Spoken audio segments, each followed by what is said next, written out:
Ladies, gentlemen, and friends beyond the binary, welcome to Step Back Tonight. I'm your host, Tristan. Hello. Hello, everybody. How's it going? Chat's a little quiet tonight, but that's all right. Hello, everybody. Welcome, welcome, welcome. My name's Tristan. And look, it's probably not aliens past 50,000 list downloads.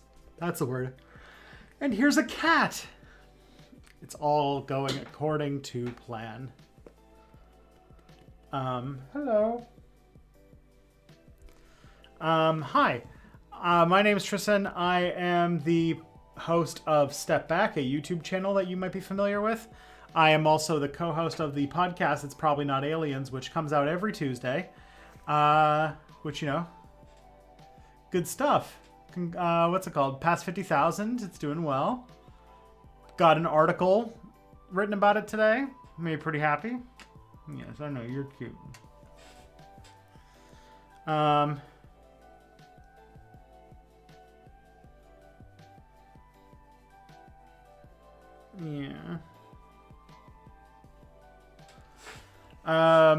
Yeah. I stream on, now this is going to be a little wonky to look at, but my streaming schedule is about to change. I mean, it's about to end, basically. This is the second last Step Back Tonight, so I guess, like, instead of saying that I stream on Mondays and Tuesdays, I should probably change things up and say that after this, I have 3 more streams. So, 3 remain. I will be doing a Thursday discourse with Mia Mulder from 12 till 2 on Thursday. Because we had some internet issues last time, so hopefully this will make it work. Yeah. And then on Tuesday next week, I'll be doing from 7 to 9 another Step Back Tonight, which is the show you're watching right now. It goes from 7 to 9, so same time next week.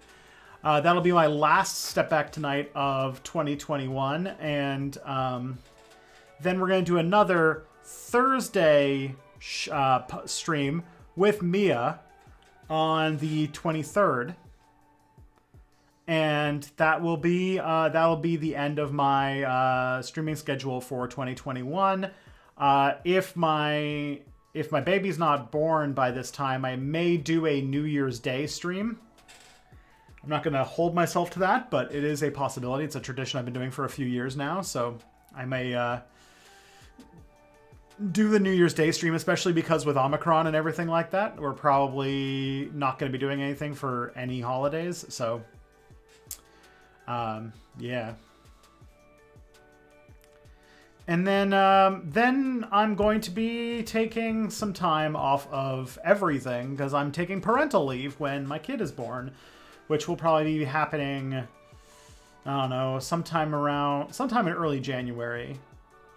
It's looking like it'll be like January 4th, 5th, 6th, that period. So, yeah, then I will be off until March. And I'll probably have a good long think about what my streaming schedule looks like and what I want to do. I have a feeling that the way that I'm in right now, I've gotten kind of comfortable. I've gotten kind of, I think that the time that I spend streaming could be done better and could be done in better formats. I definitely want to keep the show with Mia. I don't know if this show is like brimming with interest, but I definitely want to keep doing streams and keep doing content. So I'm gonna look into what other things I could be doing. Because just this like extended Q&A style containing just like large amounts of stuff. We'll do something new. Hello. Yeah. So yeah, we'll take a look at that. If you guys have any ideas, I'm down to listen to it, but I'm thinking very heavily because I want to enjoy streaming. I don't want to. I've been calling Tuesday night second work because I work all day and then I come and do streams all night. So I need to not want to. I don't want to think about streaming as a thing I do as a job that I do in place of having an evening. And I'm going to be having a kid, and basically when I'm streaming, I'm going to be leaving my kid. I'm going to be leaving Kelly to solo parent our kid, especially in a very vulnerable time for her, when everything's very chaotic in the early times. So I'll probably need to think about something that I can do. That's the plan.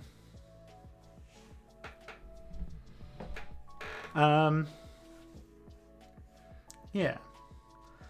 So I go by he, him pronouns, and you can find my work at stepbackhistory.com or probs.aliens.com. And if you wish to support my work for as little as 84 cents a month, you can get videos early with no ads at patreon.com/stepbackhistory. Very good stuff. Can you make a decision, please? And so we'll see what happens. But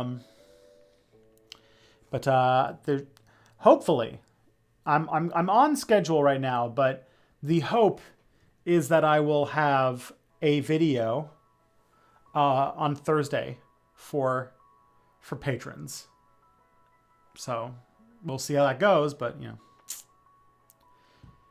and yeah, if you have Amazon Prime, you get one free Twitch Prime subscription every month. And if you use that on Step Back, I'd be very grateful. But, it's baked into your Amazon Prime subscription for free. And if you don't use it, Amazon just gets to keep your money. So just putting that out there. And last, if you do have a little bit of change that you want to spend, super chats, bits, subscriptions are all welcome and appreciated and loved. And look, Phoebes is actually looking at the camera. That's fun. Yeah. Hi. Yes, my latest video is on Project Cybersyn. If you want to watch that, it's been out for about a month now, so I'm sure most of you have seen it already. And my next video is on Kyle Rittenhouse, which I'll be editing tomorrow. Tomorrow and Thursday, so see what happens. And if you wish to see if you wish to submit questions for one of those next 3 streams, I'm going to put a link in the chat here. You can go to this link, it leads to a Google form. You fill it out to get your question in. Keep in mind that I usually hang on to them for a month, but after the 23rd, I'm going to be off streaming for 2 months at a minimum. So, yeah, so it'll be there will not be questions. So anything I don't answer by next week will not make it. Yeah. And also, if anybody wants to, or if this is your first time watching the stream, please make yourself known in the chat. We've got a really great community, and they'd be happy to have you join in our conversation. So go for it. What's the cat's name? This is Phoebe.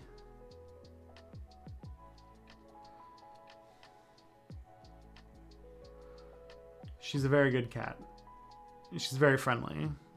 I used to keep my door closed so that I didn't, make noise in the house when streaming. But then the cats never got in, and people were asking where the cats were. So I delivered cat. Looks like she wants to pass out and sleep. She does that all the time, basically, so it's not too different from what she's doing now.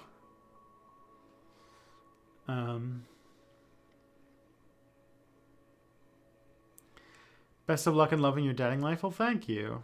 I'm excited for it. Soon. Less than a month now. It's gonna be wild.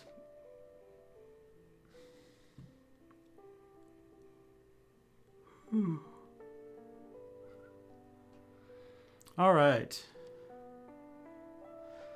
So first thing we do is we look at a little bit of news. I really have very little content today. I was fucking exhausted and stretched beyond imagination today to get all of the last of the filming done. So we'll see where it goes. But yeah. Very good things is conversion therapy's been banned in Canada. That's really good news.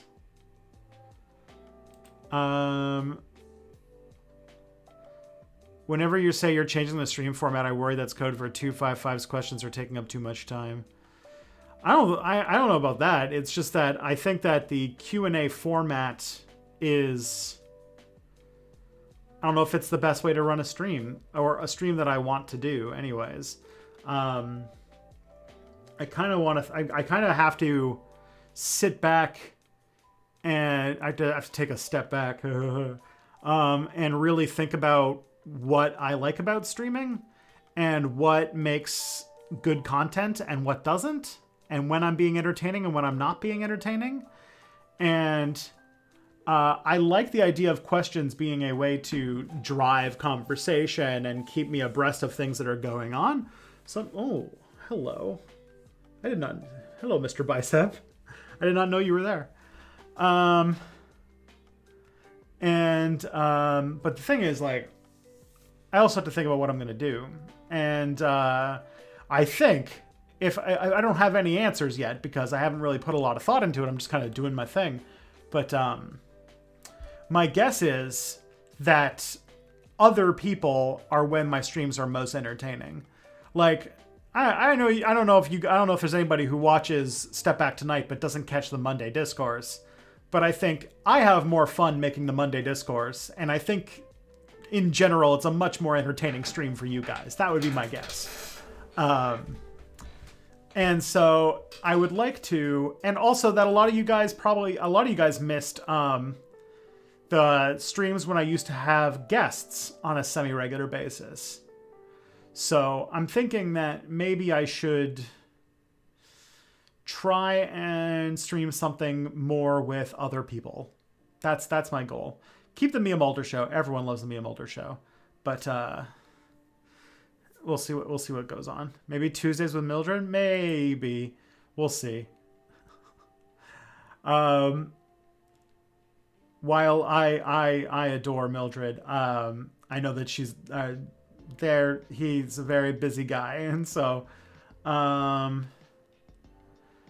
adding more content to his regular platform would be quite an ask. So we'll see what happens.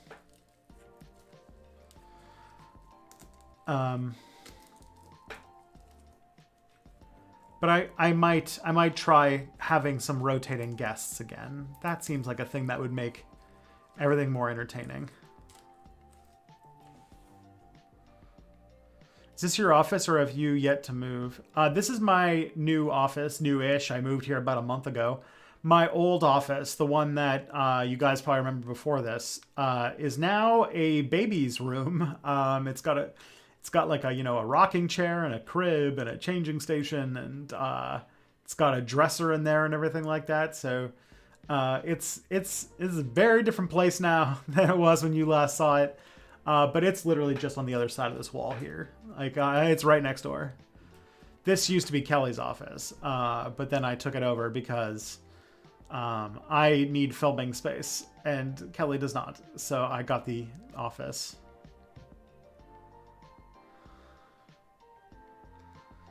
Good news, Canada should have done that in 1975. Well, I mean, it's a thing we never should have legalized in the first place, but yeah. What do I think about Hassan Abi getting banned from Twitter? Yeah, about all the cracker discourse that happened today. Oh, said the C word on Twitch, and now they're banning Twitch streamers for saying the word. The word that they've determined is a slur against white people. One of the fucking dumbest things I've ever heard. Obviously, free Hassan. And I think they also banned Vosh. But honestly, I'll take it. Like, if he doesn't come back, I'm not shedding any tears. Guy fucking sucks. But whatever. Hey, John Barlich. Thank you for the $2 super chat. What do I think of the Crackerjack discourse? Well, I guess that's what I'm talking about right now. Um, I'm having a very good time. Like the Crackerjack discourse is dumb. The fact, like the idea that the white people just can't seem to understand slurs in any capacity. Like, according to Twitch, and according to some people who complain about words like the C word, they seem to think that slurs are like some sort of magical incantation that if you say them, racism happens. But that's not how reality works. So, because slurs aren't just like bad without context. They are cultural products, right? They are, it's the context, it's the power imbalance. Like, the N-word is a terrible word to say, and no one should say it. No white people anyway should say it, because it's a word that has been used to denigrate a group of people who have historically been treated like shit, terrorized, and the word's been used to keep a certain group of people in a racial caste position for centuries. And the C word is not a word. It's not a thing. It's just a word. It's just a term for a bland, salty treat that you put cheese on. And like, it's been a term for specifically black people to express their frustration about white people, of which they have a lot of for very genuine reasons. But there's no oppression behind it. There's no history of violence and terrorism and keeping people perpetually oppressed tied to that word, because slurs aren't magic spells that if you utter them, bad things happen. It's not a curse. And so the word has no actual power except for this one weird thing that white people have been really getting on lately, which is finding any excuse, or I don't know about excuse, trying to find any way to say that one is oppressed, just desperate to find an existence of anti-white oppression, which to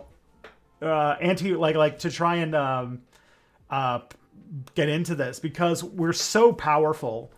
And now that we're finally entering an age where white people are starting to reckon with the, violence and brutality and unfairness that is the reason why we are so much better off than other people, that we try to find anything to dismiss having a real conversation about the fact that we are the beneficiaries of a lot of historical injustices that continue to this very moment.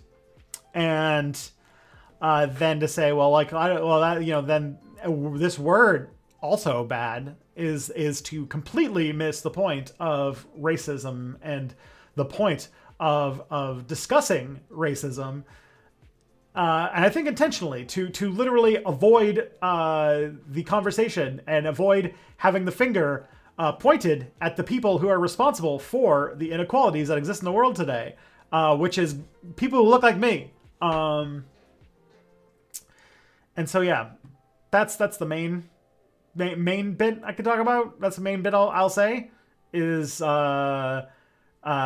Twitch bending to this absurd claim of racial prejudice is one of the dumbest things I've ever seen, especially on a platform that regularly still has an issue of hate raids where marginalized people are regularly harassed off this platform by hate groups, and yet that doesn't ever factor. But then Hassan, that's the person you need to be taken out. So Yeah. It's fucking stupid. It's really fucking stupid. And I'm hoping that this was some really dumb oversight by Twitch and that they'll come around and Hassan will be back. Or he'll go to another platform that doesn't do that and he'll be fine. Which, you know, kudos to him, because he's got such a big platform that wherever he goes, he's going to take a significant amount of viewers with him. So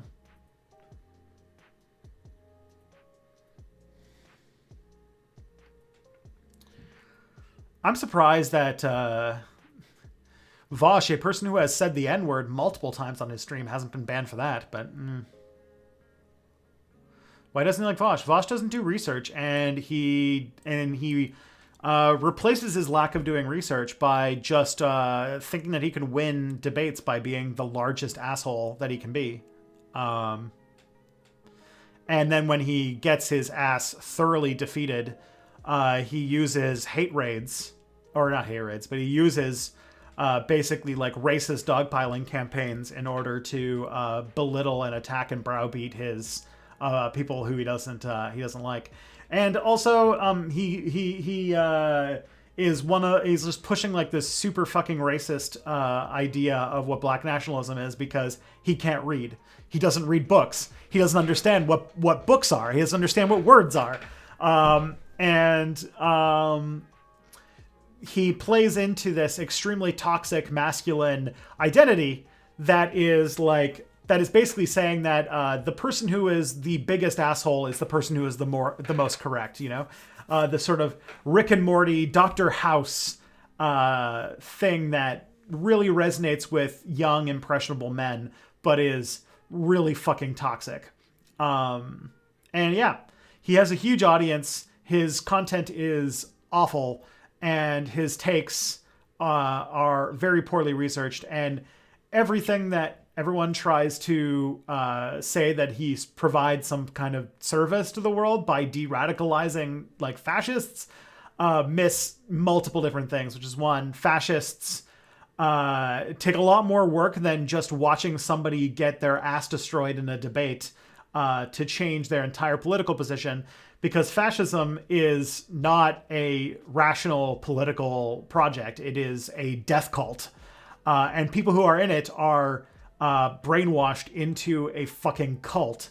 And they're literally bathed in an ideology that is about trying to create an apocalyptic war for racial supremacy. Which is not something that, like, is something that takes years of therapy and concerted work. Not to just pull someone out of, that's just the beginning. But the actual therapy of leaving the, like, getting your head out of the position that you think of things in such a way takes years of introspection and change.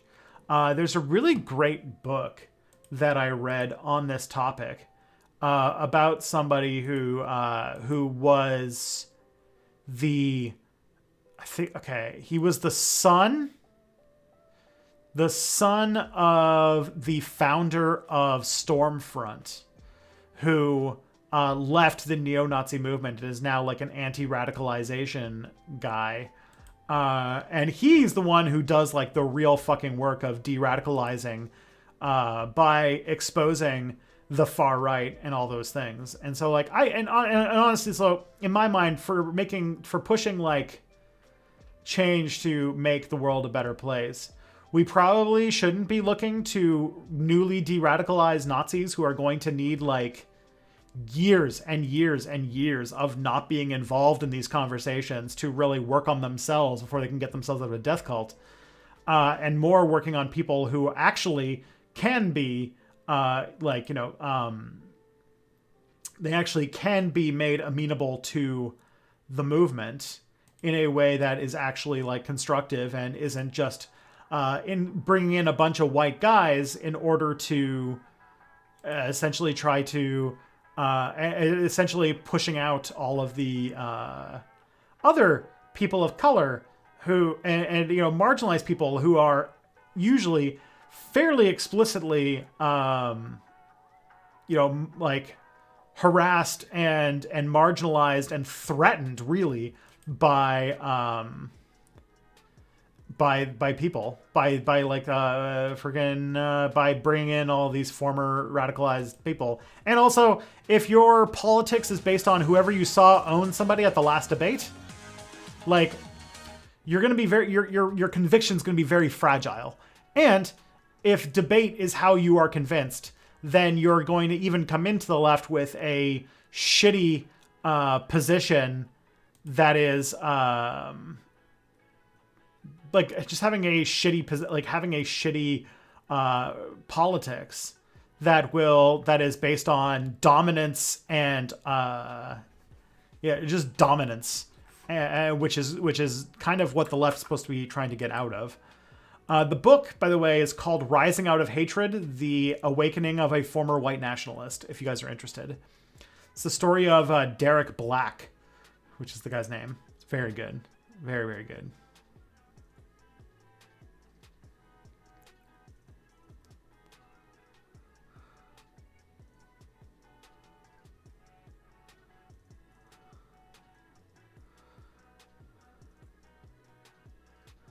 Not to mention that, very personally, I would probably say that what pisses me off about Vosh is that he has created this identity of anarchism that is agreeing with the United States on every single thing that they believe in and backing up every single foreign policy position that they have, and telling people to vote for, or telling people that they need to support extremely right-wing neoliberal candidates, and then somehow saying that this is leftist, which I think is grotesque and stupid.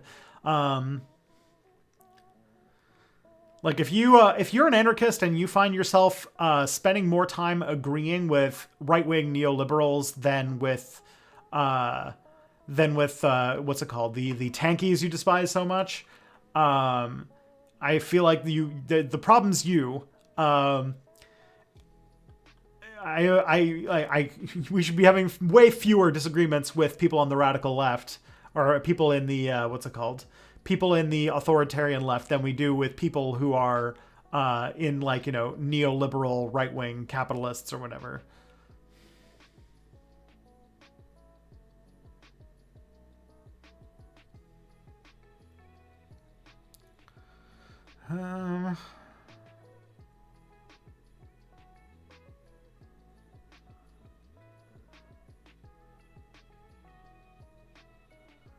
Okay.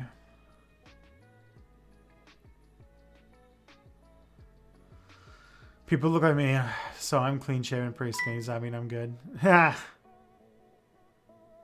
Well played. Can people of color be racist? Yes. People of color can definitely be racist.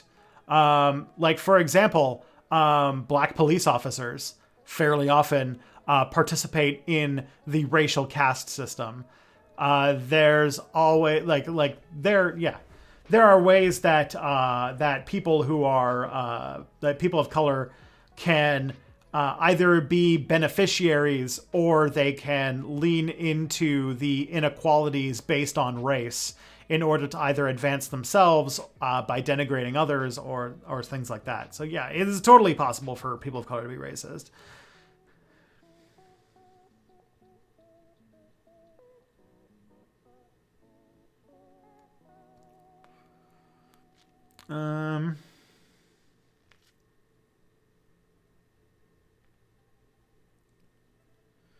Let's see.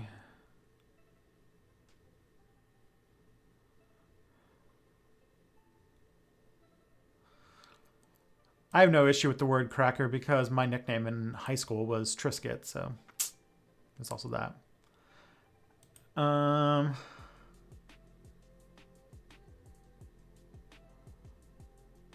Let's see.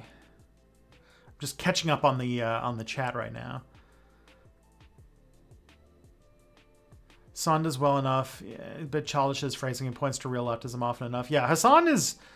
I mean, like sometimes, like yeah, he's a bit bro-ish. I will admit to that. Some of his takes are like his presentation is one that doesn't like rub me the right way. But he's ridiculously smart. He's like got to be one of the smartest people who's streaming regularly. He really, really knows his shit. And the ideas he puts forward are pretty sound.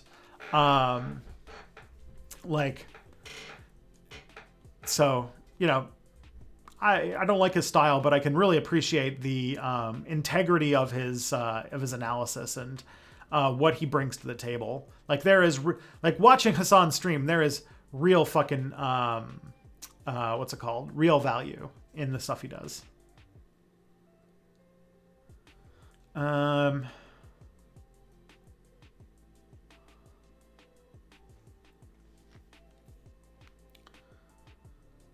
right. Any pains about Michael Parenti? I'm trying to remember which one is Michael Parenti. You prefer tankies to neoliberals? For the most part, yes.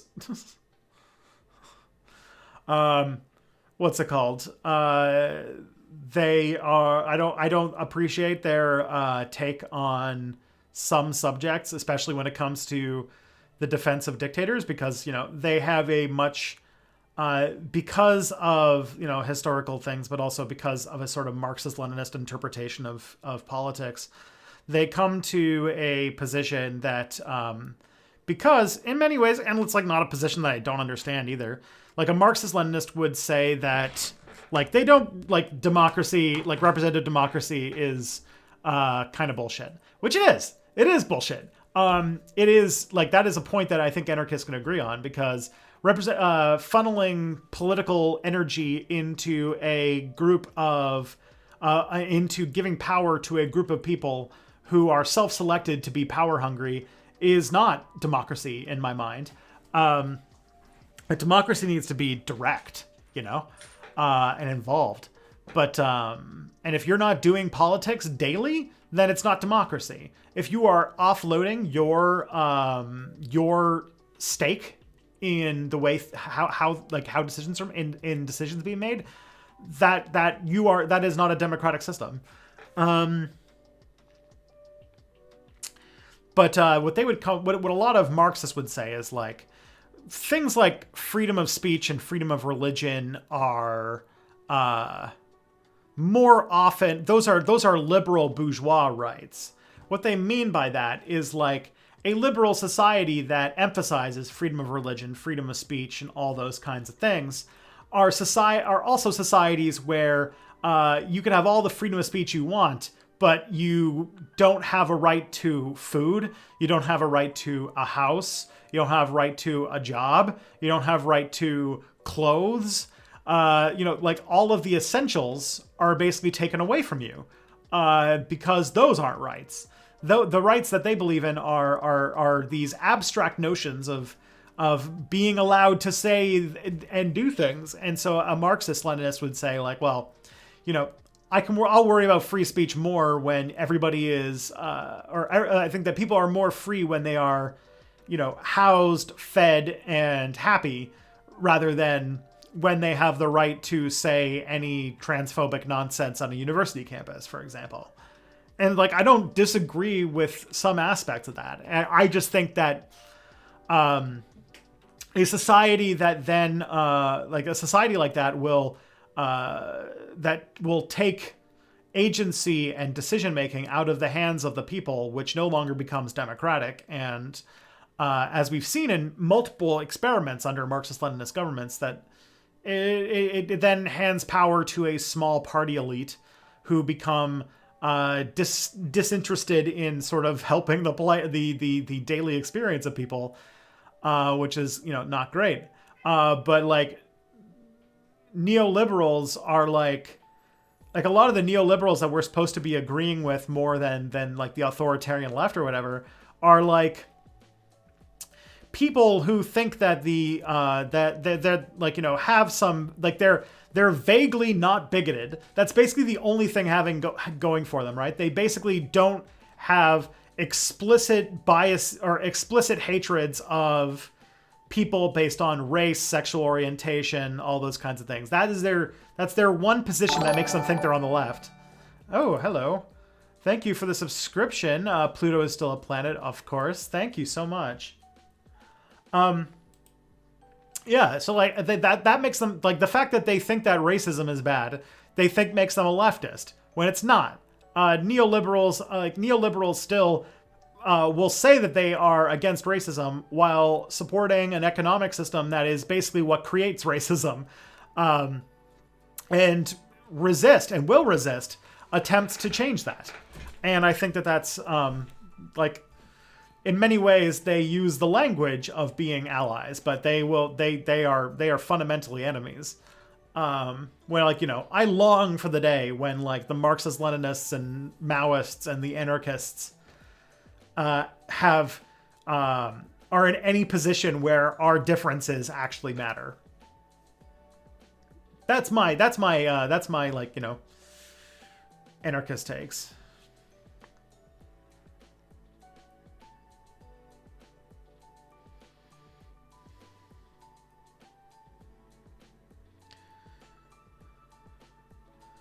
Hope that oblique reference to your size wasn't over the line. No, it's fine. I'm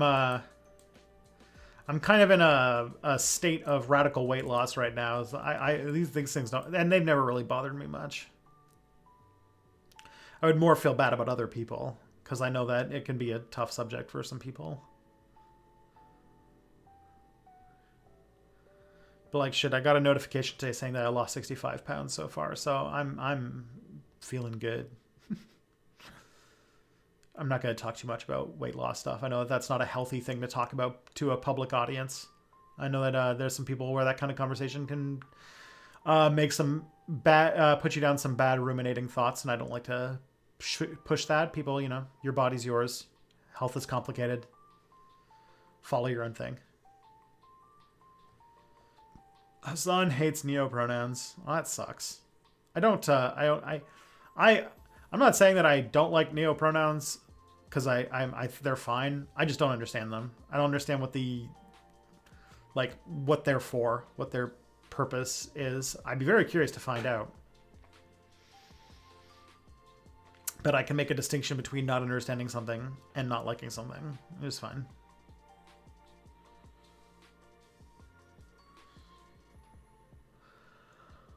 I can always find solidarity with genuine communists and anarchists far more than IRL neoliberals. The whole apparatus of capitalism relies on one of the two pretend it's left to agree with the libs, yeah.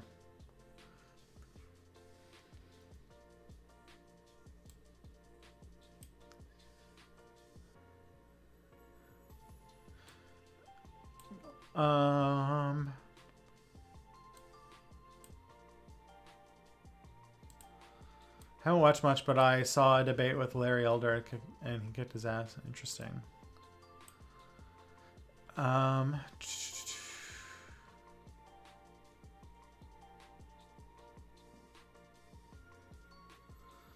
What is this shit about?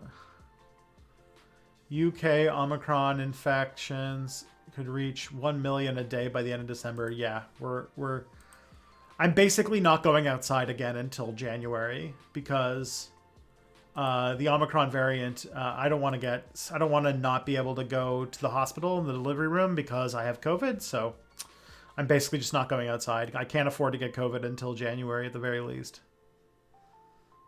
Will I ever do a video about the Yugoslav resistance Tito or the breakup? Maybe. I've thought about it. The thing is, like, Yugoslavia and that kind of stuff is extremely complicated history. And one that there are people who are very invested in it. There are a lot of very nationalistic former Yugoslav countries, people. And I don't really want to make a mistake with that. So I'll need to give it a lot of, work. And I mean, it's tough. Doesn't mean I won't do it. But yeah. I'd like to think of something a little bit more interesting to talk about. Like, I need a good story out of it, not just like a history thing that happened. I need like a kind of like, what's this got to go with? What I'd be interested in is talking about Islamophobia in Eastern Europe and how all of the anti-Muslim genocides that have come out in the 90s and how the horrors of that and how militant Islamophobia in Eastern Europe is shaping a good chunk of the way that, first of all, Eastern Europe's sort of descent into fascism that's been happening lately, and their sort of exporting of far right ideas into Europe.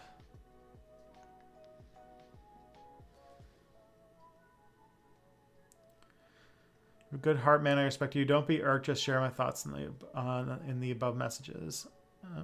Okay. Grad student from India. Wonderful. India's a big place, though. Vinayak. Whereabouts are you from? Keep in mind, I'm Canadian. There's a lot of Indian diaspora people here, so I know a good chunk. I know a little bit, at least.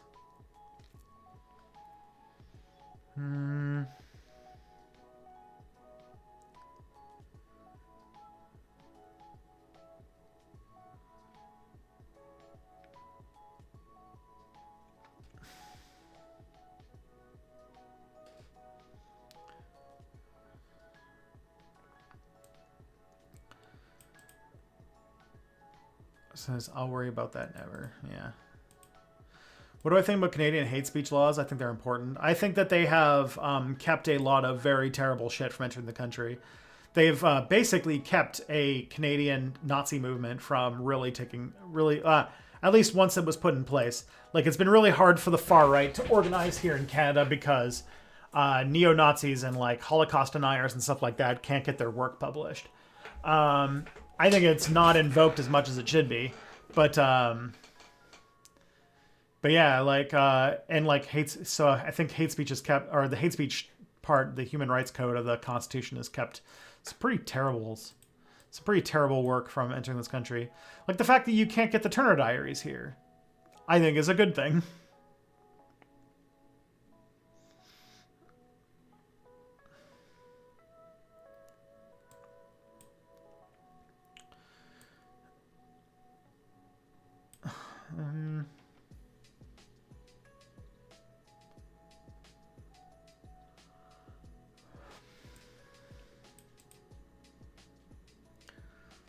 Alrighty.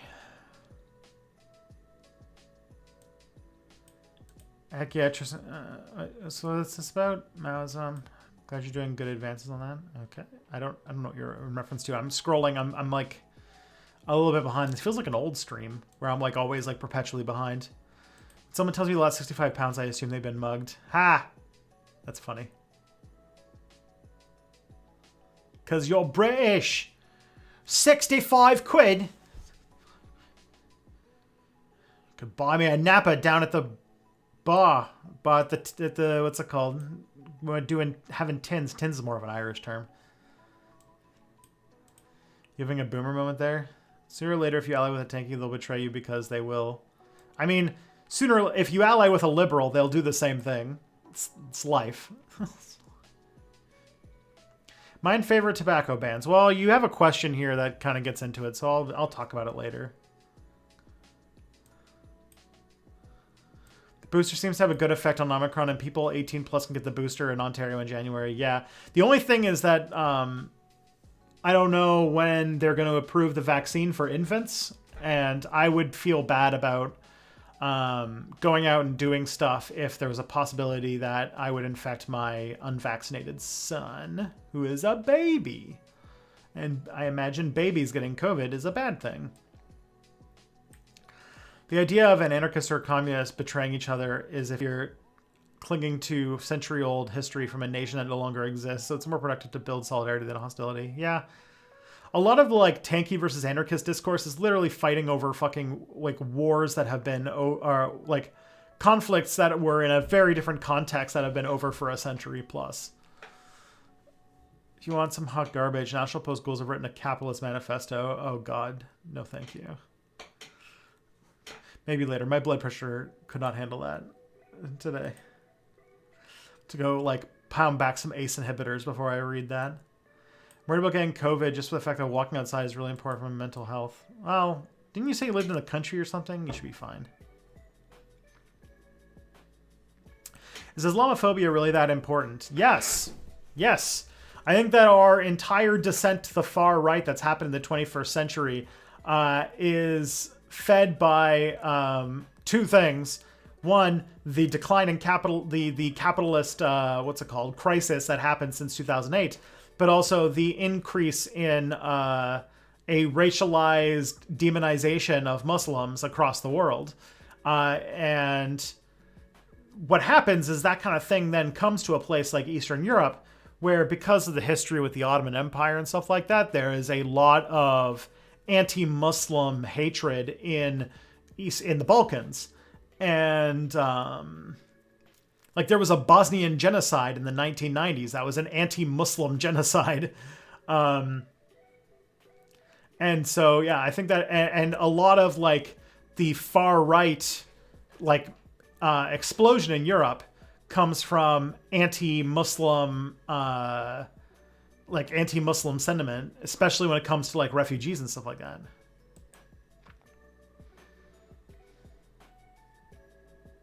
Northeastern part of India. So is that West Bengal? I have a friend who's from West Bengal. The kind of Calcutta region there. Vinayak. Sure about the Danish officials being prosecuted for separating 25 underage asylum seekers? Ugh. No. Now I have.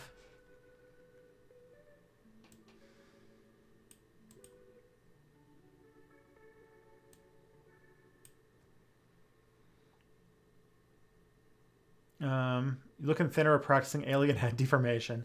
Both. I'm pretty badass at that. My baby niece has COVID. Oh no. Poor kid.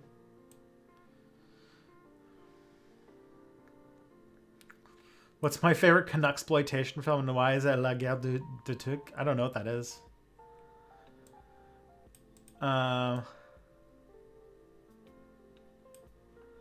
Were you a teacher at a university? I was never a teacher. I was a TA for U.S. history class, but I never got far enough to be a teacher. The conflict between anarchists and tankies is genuine fundamental difference in both means and ends. I mean, the thing is that this new generation of anarchists seem to come to that conclusion, but then at the same time also make a lot of common cause with liberals. And I would probably say that liberals have more fundamentally different means and ends than to anarchists than Marxist Leninists do.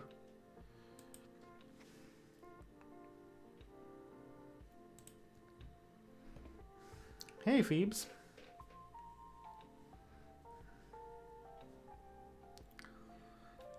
MLs clinging to their old dogmatic BS is very orthodoxy. They're not interested in actual socialism. They never were. I don't believe a rich, good-willed capitalist philanthropist is as less of a Marxist. They're both unaccountable and they're entitled to their power. Structures define meaning. Sure. Yeah. I know that there are more in our current politics, the way the politics and the political world is right now. We have more reason to make common cause with communists than we do with or with Marxists than we do with liberals. I'm new to anarchism. Can you suggest me some works and authors? Ooh. I mean, there's always the best one to get everyone started on is the Bread Book. Always a good recommendation, which is a book by Pyotr Kropotkin named The Conquest of Bread or La Conquête de Pain. It's good. It's a good way to get started. It's not detailed and it's a little old at this point. It's over 100 years old, but it's a very good book to get yourself started in the sort of philosophical underpinning of anarchist theory. And then you can kind of build from there.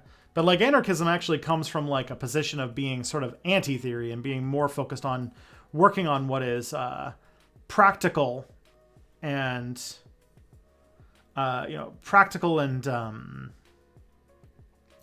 really focusing on what works for the situation that you're in now. which means that anarchists have been accused of being, anti-scholar, being like, I think that they used to be associated with like uneducated Italian peasants and stuff like that. But yeah.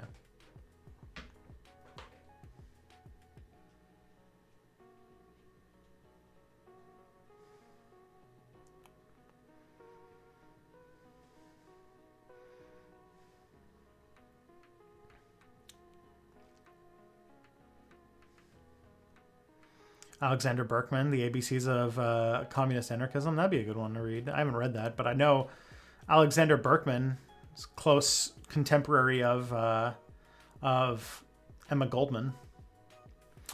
But yeah, the whole anarchism discourse, the only reason I'm talking about it is because I was mad that, like, specifically because of Vosh, there's now like a breed of self-described anarchist who essentially seems to just follow, seems to be just interested in reiterating the discourse, or basically just following neoliberal discourse and just speaking like a neoliberal, which I think is dumb.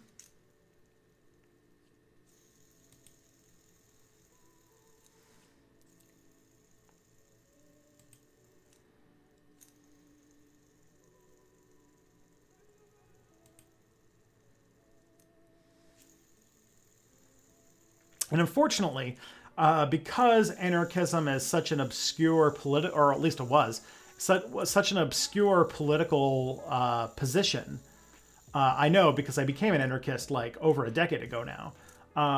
It was such an obscure political position that now Vosh's leftist branded neoliberalism has now, to a lot of people, become just what anarchism is, and that has pissed me off quite a bit.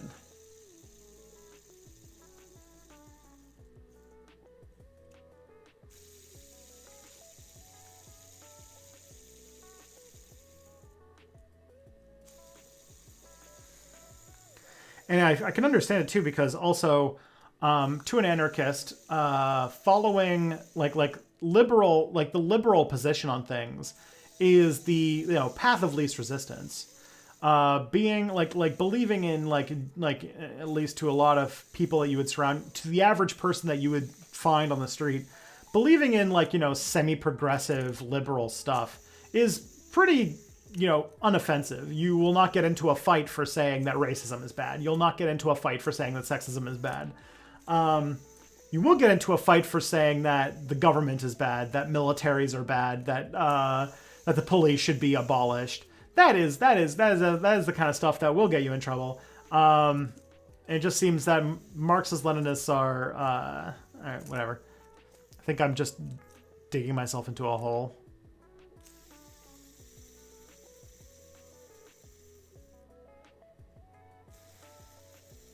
No anarchist would vote for Joe Biden. There is no lesser evil argument. I would argue that is true. That is true.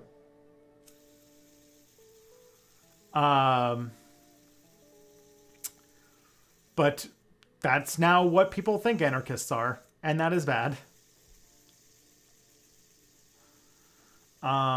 Because now freaking whatever dumb half-cooked shit Vosh thinks up is now on the internet the fucking public face of anarchism, and that fucking sucks.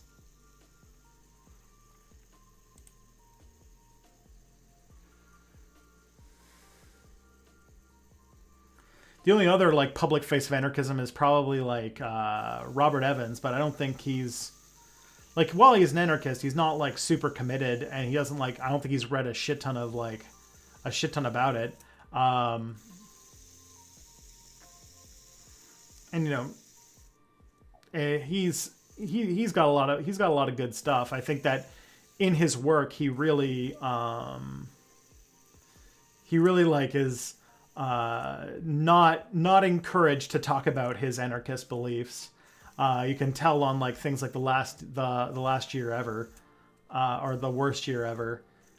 He gets drowned out by his more democratic socialist friend and his, liberal friend.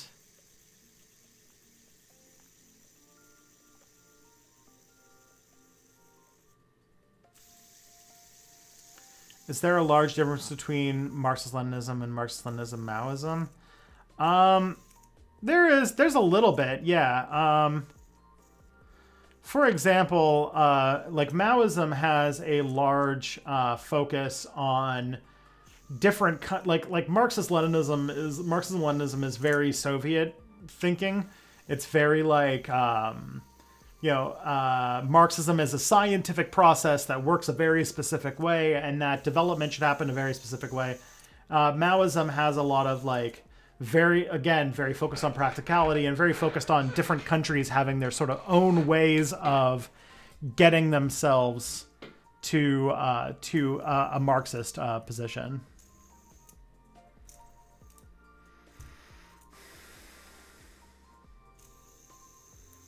Evans has done some sus foreign policy reporting and has worked for outfits that have State Department funding. Yeah, that's true. It is very sus. I don't know how to reconcile that because the reporting that I followed is good. But yeah, he has some of the things that he does are things that I would be I have questions about, but that's a tougher conversation to have. Just because I like someone's work doesn't mean I idolize them, right?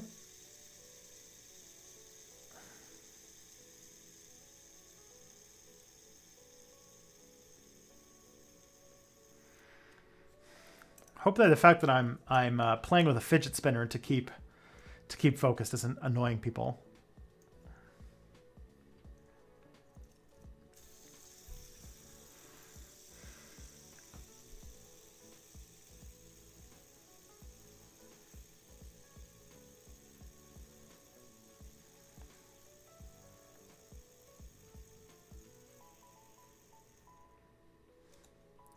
Oh, that is the crazy sound. Yeah, you know what? I'll stop. I'll just stop playing with it.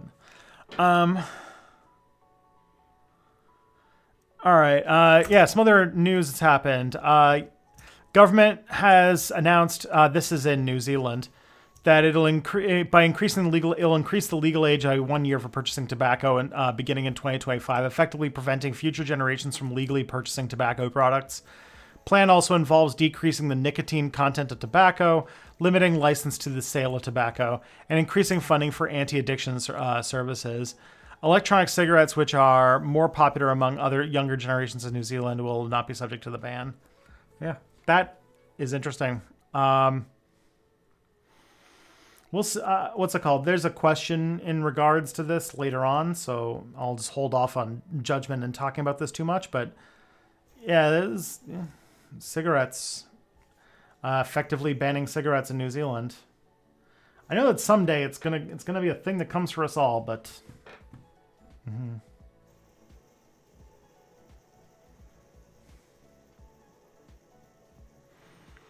And last we got here is a tornado. If anyone saw this, the American South and Midwest got hit by a whole bunch of tornadoes a few days ago, and it's led to like dozens of people dying, including most famously an Amazon warehouse where even though there was a tornado warning and tornadoes were going around, the Amazon warehouse forced their employees to keep working until the tornado went through the warehouse and ended up killing like a whole bunch of Amazon workers. Which is that's some evil shit right there.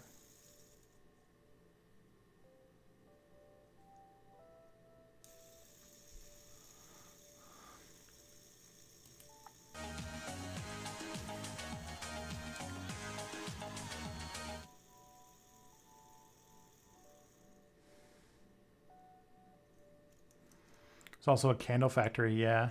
It's this is some fucking Gilded Age shit, man. The first thing that came to mind was the shirtwaist fire. So if anyone doesn't know, in sort of the early 20th century in New York, there was a fire in a shirtwaist, like kind of like a fabric factory that employed a lot of young women working there. And the fire killed a whole bunch of women because the building had what's it called? It had some it had no safety stuff on it at all, and so lots of women died. And this was a very eye-opening moment, and the labor movement really took off from it. But it also led to a lot of changes in America, and when it came to talking about workplace safety and how horrible the Gilded Age had really declined to. And we just had like a dozen shirtwaist fires worth of tornadoes go through the Midwest. And because we're in neoliberal times, we just don't fucking care. We just don't, nobody's paying attention. It's awful. And also, it's exposed that apparently a lot of Amazon warehouses, they don't do fire drills. They don't do tornado drills. They don't do active shooter drills. They have they have so little actual safety things. To the point where somebody even mentioned that there was a fire in one of the warehouses and they had to work despite the fact that it was filling with smoke. It's pretty awful.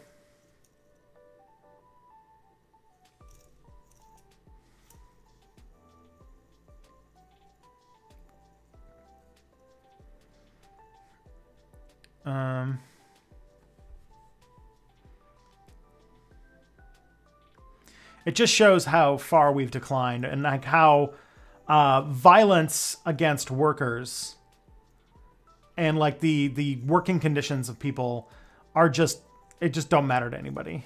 It's terrible.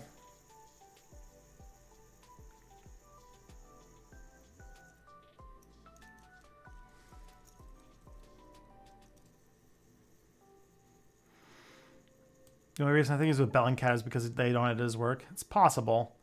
I'm not saying that I think that oh yeah, Robert Evans is bad. He takes all the State Department money and all this kind of stuff. I don't my argument is it's a little suspect and it's worthy of asking some questions. But I still think he makes good work that's valuable.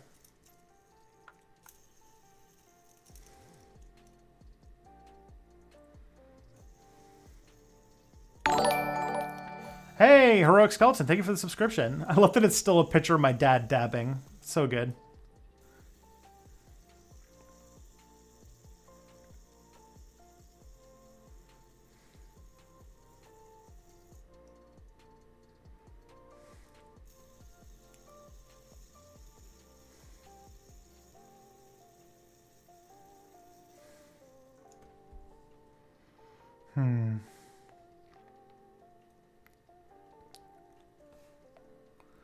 Wait, I'm sorry. What's up with there's some people who have who are mad at Robert Evans because he works for Bellingcat, and Bellingcat takes money from organizations that are associated with the State Department.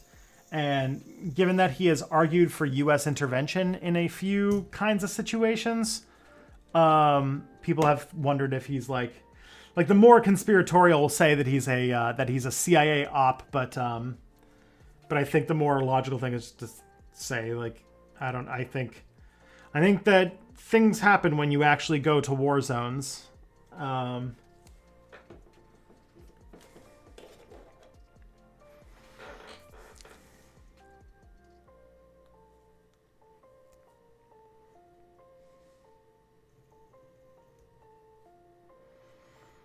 But yeah, the fact that he has such a big platform and talks about anarchism is I'm down.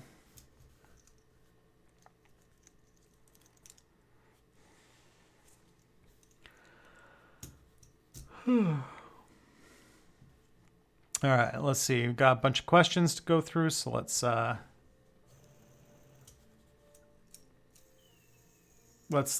dig into that a little bit. So, what do I think will happen with the Winter Games boycott? At the time of asking on 8th of December, it's just the US and Australia. Do you think others will join? Well, the answer to that is yes. Several countries have already joined, including Canada. But I will say that I don't know where... First of all, I think that a lot of it is theater. It's just... Because, what's it called? Yeah, Yeah, the United States is so concerned about China's civil rights abuses, but you know for a fact that if like they had the Olympics in Riyadh or in Mecca, the United States would not be boycotting it. And I would probably say that like Saudi Arabia is a like horrible human rights abuser. So it is just more posturing in this like attempt to build a new Cold War dynamic. I don't know for sure, but I think that also it's supposed to be like a diplomatic boycott. Like I've been hearing that it's like it's a boycott where no official state government representatives are going to be going to the Olympics, but like the athletes are still going. So to me, it just feels like it's just a slightly half measure. That'd be my take.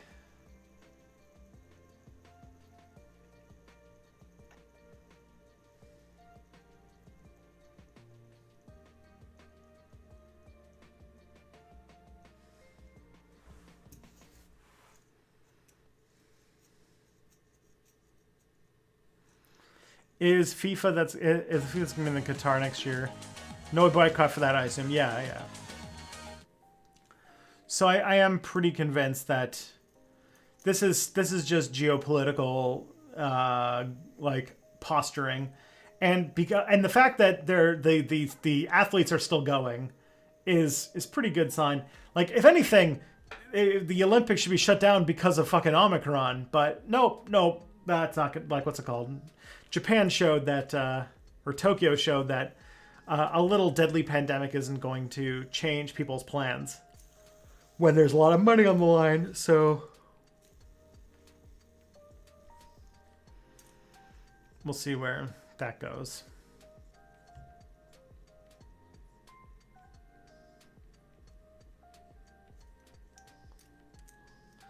I'd love to see the Winter Olympics held in a desert. Well, the thing is that the Winter Olympics this year is going to be in a place where I don't think they get snow very much. So,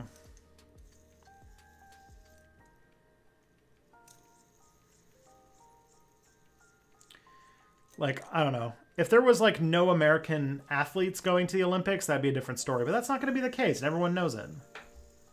I don't know. The Olympics are kind of fucked at this point. The pandemic has fucked up now 2 Olympic Games. And yeah. Why does American retail like Target, Sears, etc. often fail in Canada? That's a good question. I don't know.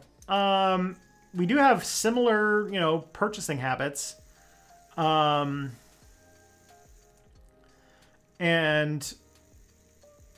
I'm sure somebody who has a much more market analyst thinking probably has a better idea on this. But, like, in my mind... Oh, we've got an anti-masker in the chat. You are... banned. All right.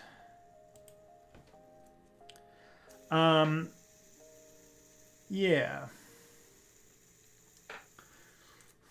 I have a zero tolerance policy for COVID, like denialist shit. But like Canada, like, usually if there's a thing that works in America, spinning interest, yeah. If there's a thing that works in Canada or that works in America but doesn't work in Canada, it's usually because of geography. Canada has this whole thing where we are a very spread out country with a very small population, which means that a lot of companies just don't work. Another person mentioned, and this is probably a good case too, which is that big box stores have a harder time doing stuff here. Because Canada has slightly stronger labor regulations. Not much greater, but enough that, like, we don't have the sort of situation... we don't have the same sort of thing that, like... what's it called? We don't have the same... it's not as easy to run a big box store that pays people very little, like in America. Give us the fidget spinner content we crave. Sure, I'll just spin this thing while I talk. Because yeah, we had Target, and Target only lasted for a few years. I'm guessing it's due to Canadian anti-Americanism. Not really. Like when Target came to Canada, they bought up all of the old Zellers stores, and Zellers was sort of a Canadian big box store. But right now, the only big box store that really exists is Walmart, and Walmart's not a Canadian company. Hey, Light Halcyon, thank you for the $50 super chat. Holy crap. For the Step Back Diaper Fund. Aw, you're so kind. Thank you so much. I really appreciate it. You're a good guy. Thank you. Target Canada was so botched, yeah. You know what really sucks is that when Target left Canada, they left all of the red balls in the parking lot around. So, like, Target had been gone for years, and there were still, like, the big red balls in the parking lot. Target Canada felt like Zellers with a facelift. Yeah, that's about right. In my mind, I think that a lot of times they try an expansion and then it doesn't prove as profitable as fast as they want. And then it just fails. I think that Canada's a hard market to break into, and I think that when it comes to big box stores, specifically like Sears and Target, we do have Sears in Canada, though. Well, we have the Bay, I guess, not Sears. But that Walmart's got such a deep grasp on us. I think it basically runs things.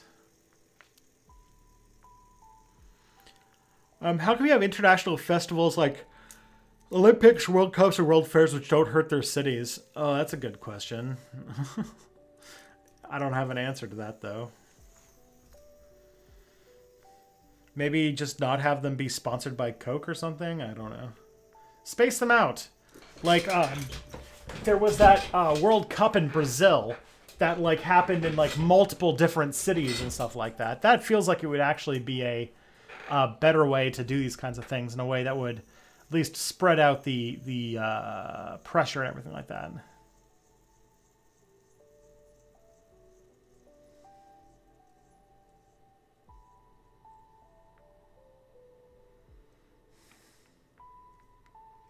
Did I go to a Target Canada? Yeah, I was dating Kelly at around the time when Target left Canada, and she lived right next to a Target, so I went there once or twice for shopping purposes.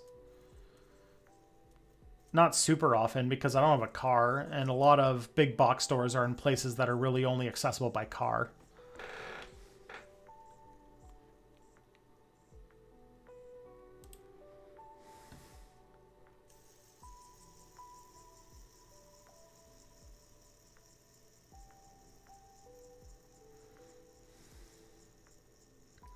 Couldn't the nation's governments reimburse the city for the cost? That also could work, yeah.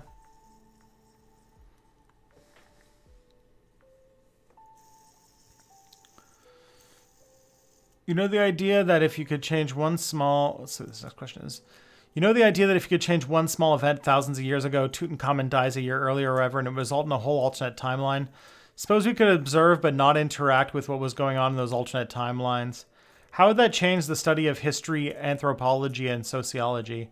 I've heard you speculate about how to be able to see into the past that would change the history profession. How would being able to compare our history to the timeline changes it? Well, I have talked about this in methods class before, which is so there's different types of data collection, random sampling, and a bunch of other things. History is always one where it's basically gathering data from all sources that survive because most of it has been destroyed. The problem about history that has always been a problem and is always rough for the field is that you cannot do experiments. You can't really definitively say that X caused Y because you can find a correlation, but a causation is impossible to really tell beyond like very simple things because you can't do an experiment. If you could change the conditions and test out a different thing, like say, you know, see, like, what's it called? Try and see what happens to the Civil War if the Confederates win at Gettysburg. What happens? Run the simulation, see how it compares to us, and we can actually see the role that the Battle of Gettysburg had in history. That would be a sort of scientific history that would be that would completely change the field. History would be a science at that point.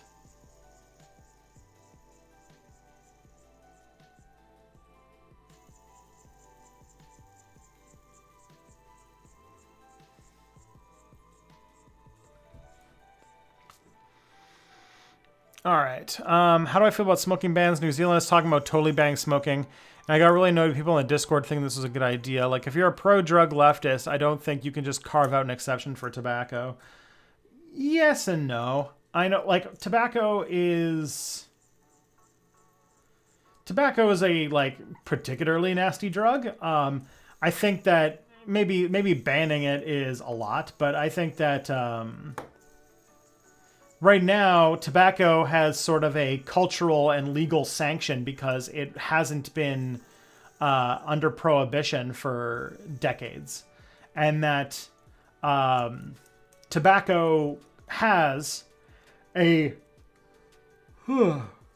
very notorious lobbying power that has sown disinformation about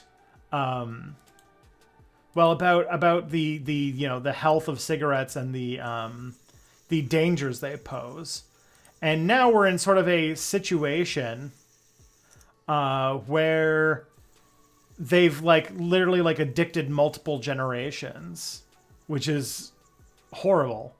And that something needs to be done about the smoking epidemic. And to be fair, a lot has been done. Smoking has been reduced by a fuck ton. But yeah, nicotine's one hell of an addictive drug. Do I think that a straight up ban on cigarettes is the solution? Not really. I think that that's a lot. That's just going to create an illegal cigarette industry. But the fact that Philip Morris still tries to find new markets to fucking invade with their addictive drug that they can legally get away with because they don't have a fucking war on smoking like they do for cannabis or any other drug, means that they have had they've had this unfair advantage, and so they're we're turning to the more dangerous drugs instead of the less dangerous drugs. But I do think that attacking the cigarette industry, I think, is the smarter option rather than just a straight up tobacco ban.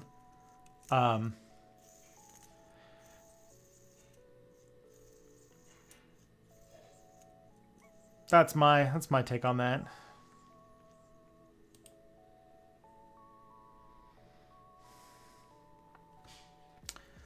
But it's a tough conversation to have because even by saying that stuff, I feel icky because the fucking smoking lobby has done so much icky shit to really muddy the water about the health effects of tobacco and about preventing places to make it more dangerous. Because the thing about tobacco too is that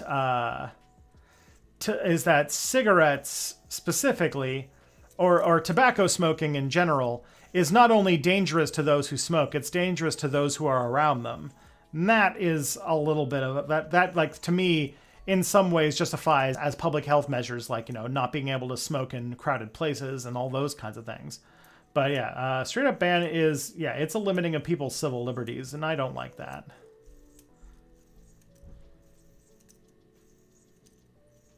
Not to mention the other thing too, This isn't the case in New Zealand, but tobacco plays a large religious role in a lot of our indigenous nations.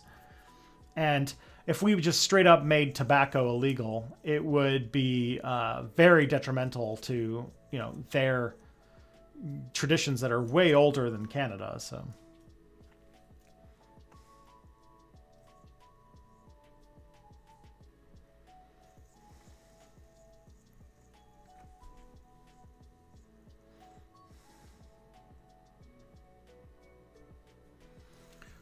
Would making history into science make studying it less interesting? Would it collapse the political spectrum a lot since we know what forms of government do and don't result in stable governments?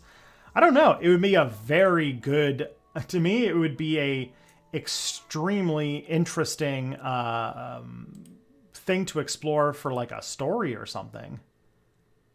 That'd be a good short story. If we could scientifically, like if we could do experiments, like, controls and stuff like that, on history just to see how it would play out. I do the thoughts of the knock-on effects on that on our society if we could just tell what's it called? Trying to think like what would be a good one. The Gettysburg thing. Like, would the South have won if they had won the Battle of Gettysburg? You could just test that and see it. But in my mind, it would turn it into a science. And I mean, scientists don't, they don't seem bored. Like what's it called? I don't think it'd be less interesting. It'd just be a very different field. It'd be closer to like the way that people do experimentations and stuff. You'd be doing research, like history studies to study the impact of economic changes or whatever.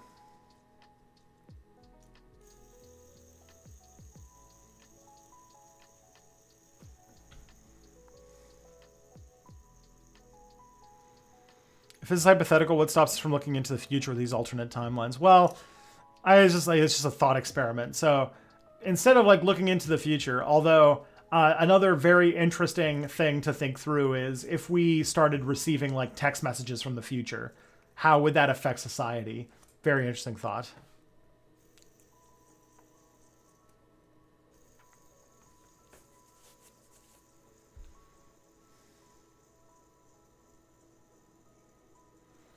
What if we found out 98% of other timelines developed communism centuries ago? Man, that'd be depressing, wouldn't it?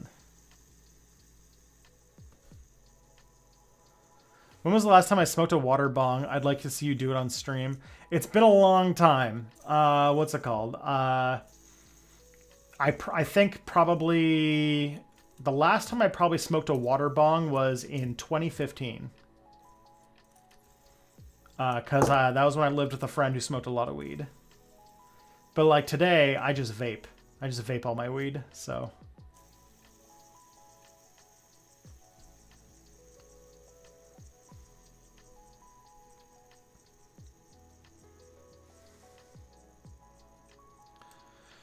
Can you imagine a somewhat democratic state doing something like the invasion of Eastern Europe and subsequent Holocaust? In his last vid, Bad Empanada argued that if population density in the Americas had been higher, westward expansion would have played out like the Nazi invasion of Eastern Europe. I'm skeptical of that because I think if westward expansion was that difficult, people wouldn't want to do, and any government pushing for it would lose popular support, something Hitler didn't need or care about. Or need to care about.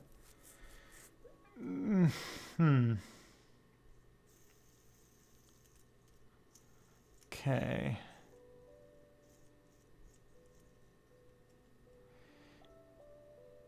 Yeah,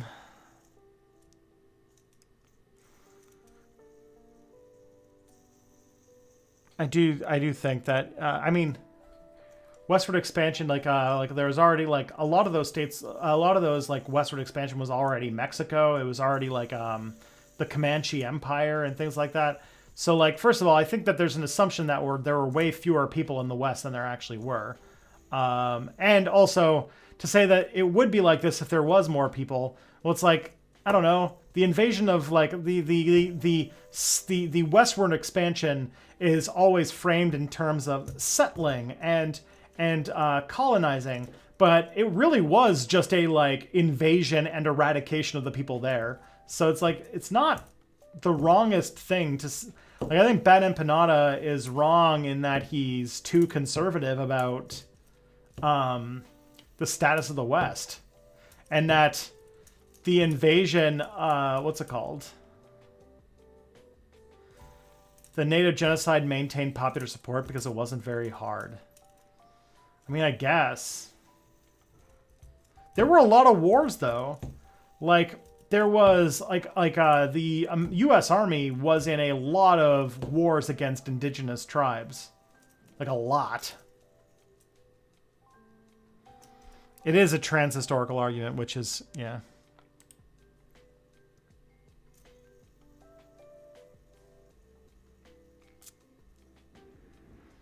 But someone did, yeah, some good Morty points out here. The whole reason they did the American Revolution was because the king told them westward expansion was too hard and expensive. And they said, fuck you, we're going to take it no matter what. They would have thrown everything they had at it until it was clearly impossible. Yeah. Basically, that happened in Virginia, too. That's what Bacon's Rebellion was about.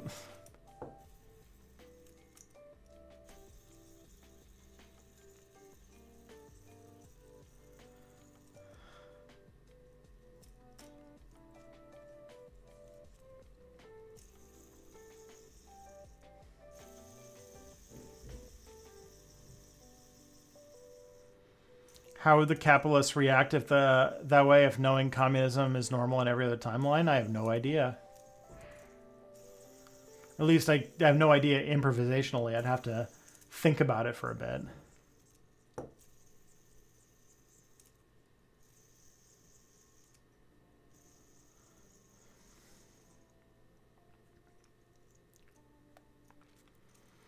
All right, let's see what we can do next. According to my thing, it hasn't happened in a while, but it looks like I dropped some frames at one point. Did I have a buffering moment a little while back? Anyways.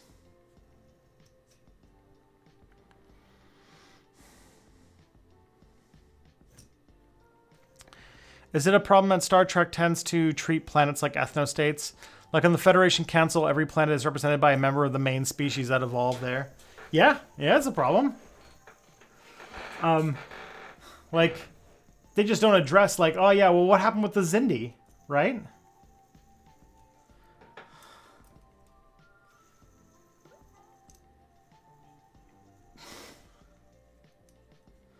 Like, what would the Zindi do?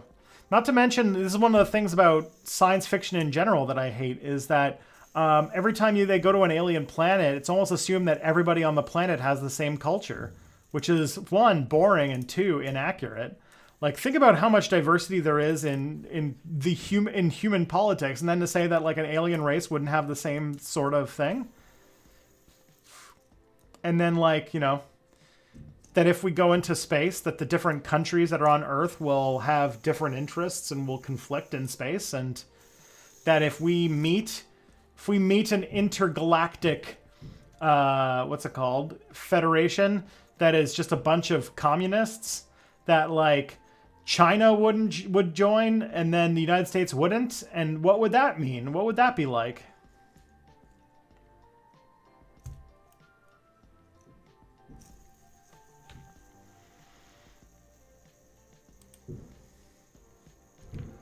Hey, Nightwatch's Pet, thank you for the $20 super chat. Holy moly. Happy holiday season, and congratulations to you and Kelly on the little one. Well, thank you. I'm very excited to meet him. He's probably gonna be born in about 3 weeks, a little over 3 weeks. So yeah, exciting times. Man, super close now that I say it.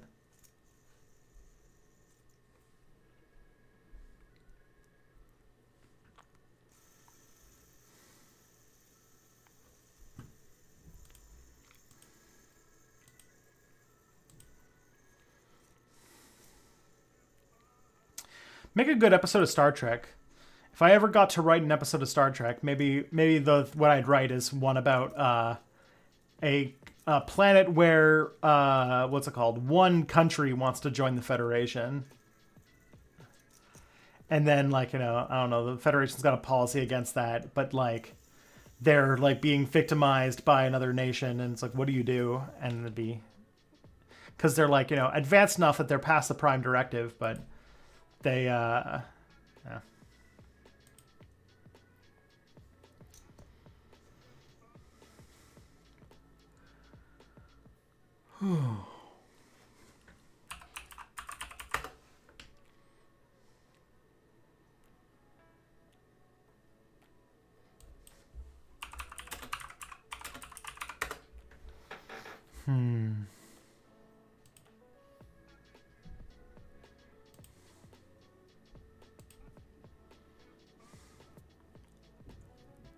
That's the plot of a TNG episode? Oh, really?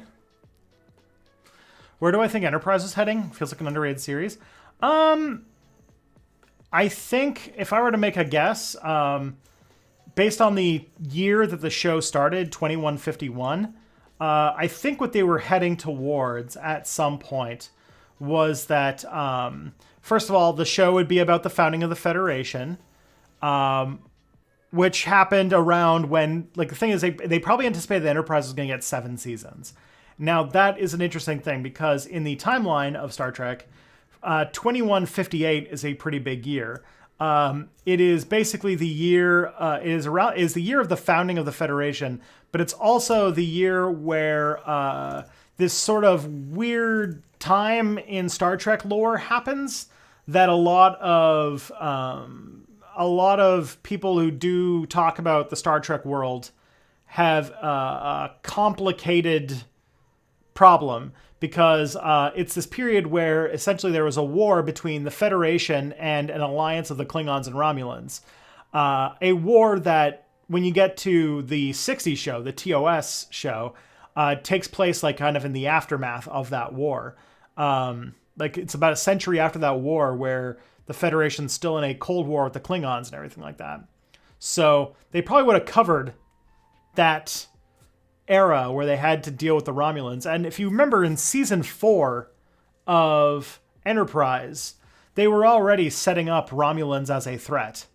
So that's probably what they would have gone with, developing the sort of proto-Romulans and then the Romulans and the Klingons becoming allies, and then dealing with like the big fucking Klingon-Romulan war and the founding of the Federation and all that kind of stuff. And it would be cool because we'd see those like Daedalus class hospital ships or whatever that you only ever see in like models and pictures, but have never actually been seen as like real ships, which would have been cool. That's the one that has a sphere instead of a saucer section, which is pretty fun.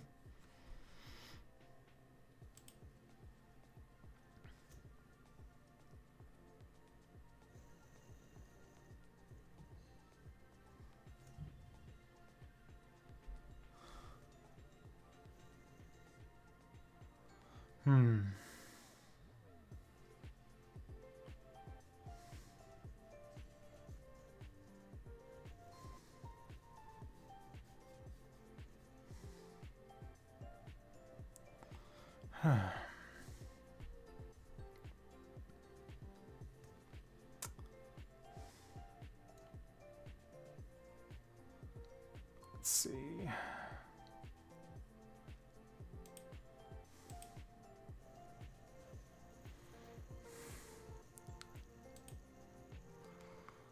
All right.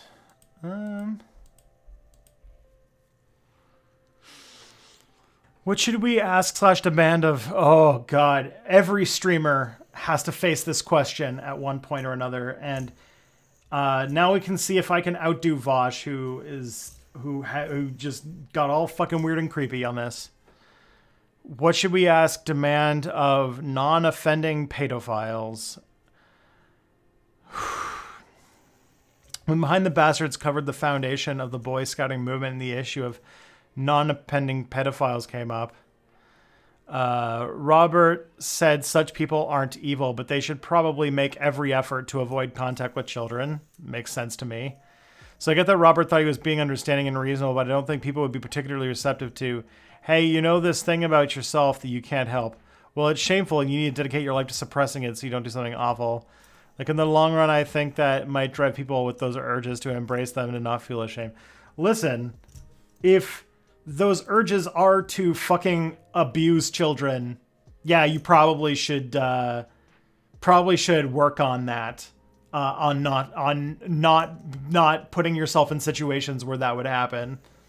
Because there's no safe way to indulge it, whether through simulation or reality. It's all fucking disgusting, and really, it's yeah, it's abuse. It's abuse of vulnerable of children, and there's it's like I don't know, like there's not much getting past that. Um,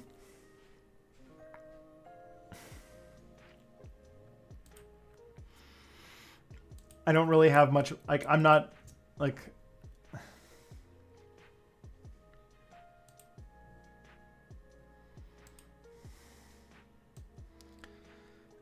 what's it called? It's I don't know what the answer is, but I know that keeping children safe is a keeping children from being horribly abused is a higher priority than making sure that these people have healthy and happy lives, if that makes sense.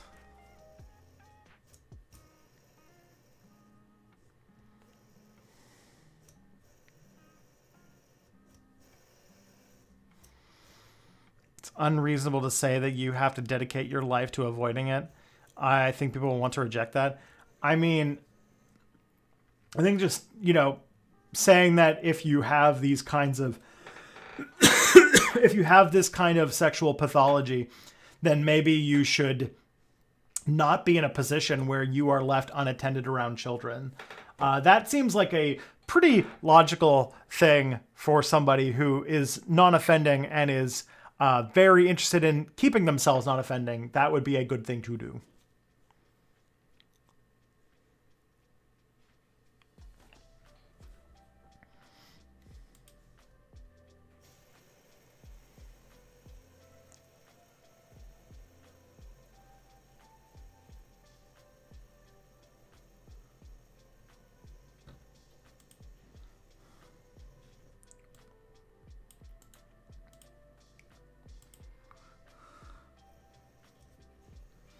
But it's a sort of disorder that you need. I think that for everyone's best interests, there's lots of therapy, lots of work, and not something that like should be taken lightly, because having a sort of compulsion to abuse children like that is can it can be terrible. It can be like literally one of the worst things a human being can do. Um, so yeah.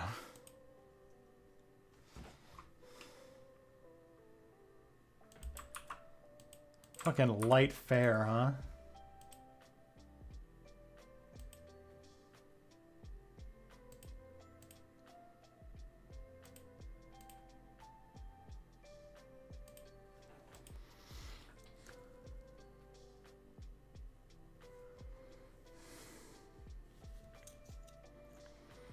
What do you think the collective psychology of our species would be vastly different if hominids didn't go extinct? Like, thinking in relations to talk of aliens we've had tonight. I don't even know what that means. Like if there were other species on Earth that were hominids, so similar to us but not the same species, what do you think the collective psychology of our species? I don't know. I have a feeling that we would do something terrible to them. That there would be like racism or genocide or something horrible.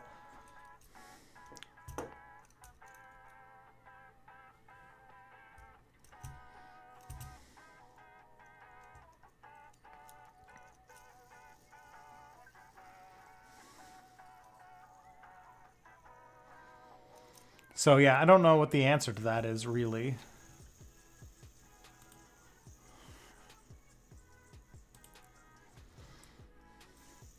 I don't know how it would change it. It would definitely change it. We definitely have a very different idea. If there were more than one intelligent species on Earth, the idea of like what that would mean for alien life would definitely change.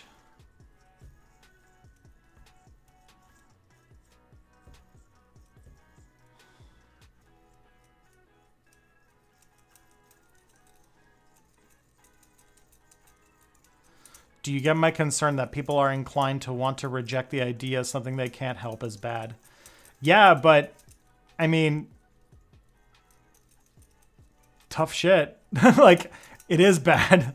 It's a thing that needs to be like, if they want to resist that, then they're not going to be non-offending for long, and then that, you know, that's when people should get fucking involved.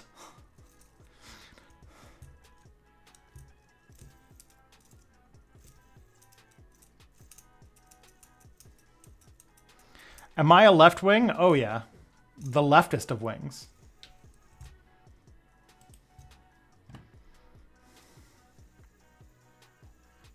Is that even a question?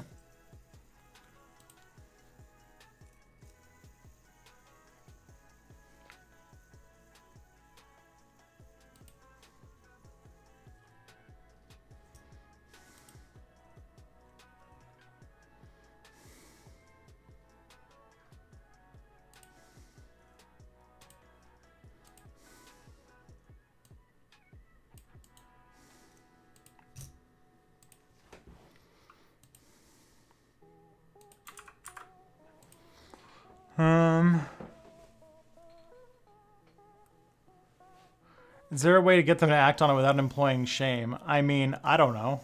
What am I? I'm not a psychiatrist. I don't know how to do that kind of stuff.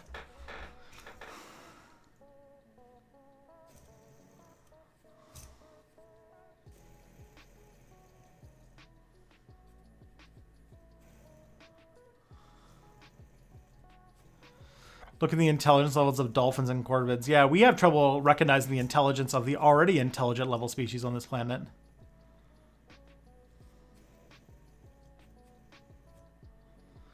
Or even octopuses. Octopuses are fucking wild.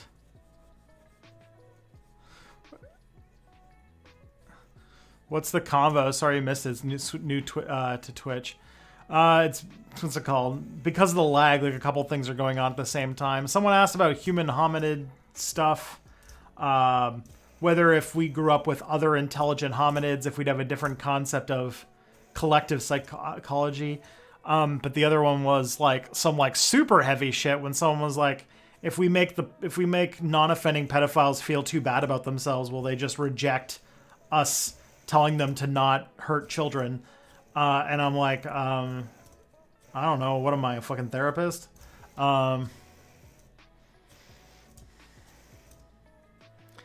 We appreciate moving off the topic of child assault because it's incredibly triggering. Yeah, me too. Thank you. I would definitely be good with that.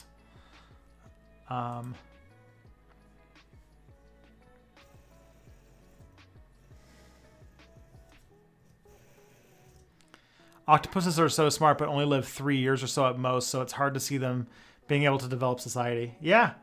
I feel like all you would need to do is find some like genetic way for an octopus to live for, you know, some more time, and a civilization would show up real fast. That's my theory. All octopuses would need to do is learn to live longer, and civilization would start. That's my take. Because yeah, they're very, very smart. Their intelligence has been measured on the level of dogs, if not smarter. And their intelligence is very alien to us. It's very different. Because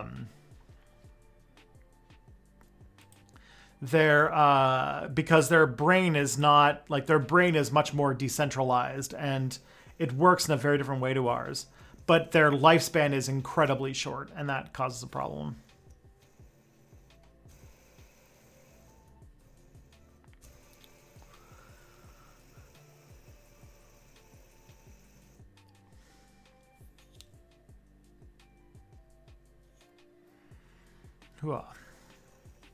So I am out of prepared content, so I guess I'll just chill with you guys for a little while until 9 o'clock comes around.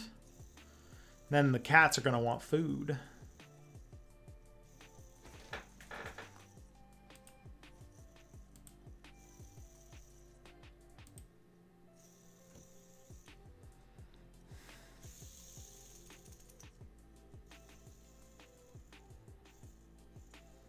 Their entire neurology is foreign. This is true.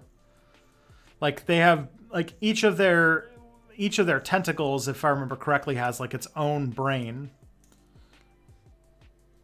It's wild. And they're so smart. They can figure out so many cool things.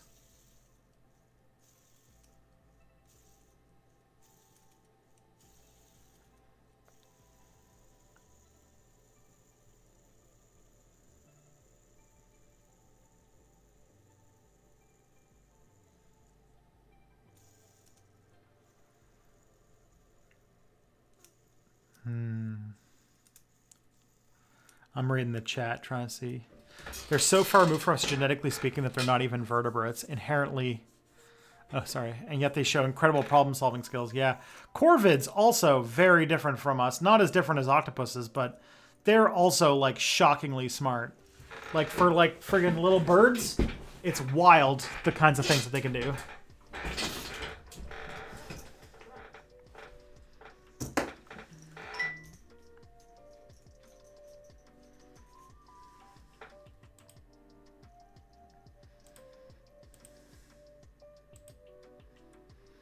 Animal intelligence is so wild. I always think that stuff's really cool to learn about.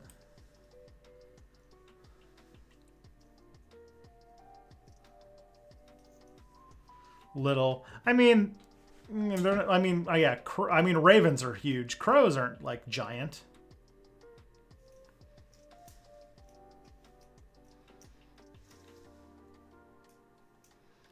Did you hear anything about the warp bubble? It seems to me that the article was lying or mistaken, that Dr. White didn't actually build any structures yet. Yeah, that seems to be the conclusion. I actually somehow wound up in a... because of upcoming It's Probably Not Aliens episode, we did an interview that Thursday with Isaac Arthur, and I brought it up with him, and he's like, yeah, I'll believe it when I see it type thing.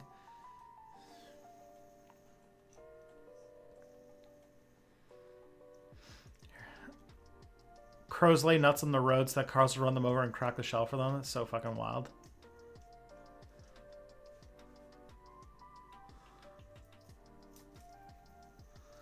Children of Ruin is a sci-fi book about a sapient octopus race. In the book, the octopus heads are responsible for their feelings, but their tentacles take care of their reasoning. There's octopus scientists in the story who are incapable of explaining their own research. That's pretty fun. Ravens are stately motherfuckers. Yeah, they're big. Oh, man. I remembered I was in British Columbia in, like, the mountains, and I was having, like, food. I think it was, like, French fries or something. And there's a bunch of ravens that were very interested in the French fries, and they were humongous animals. The old show, The Future is Wild, projected that octopuses and their kin species would be likely to become the tool-making sapient species. Yeah, I've got The Future is Wild on DVD somewhere. The problem is that I have it on DVD, but I don't have a DVD player. I don't have anything that can play DVDs anymore. So I haven't watched it, but I have it. I have it on DVD.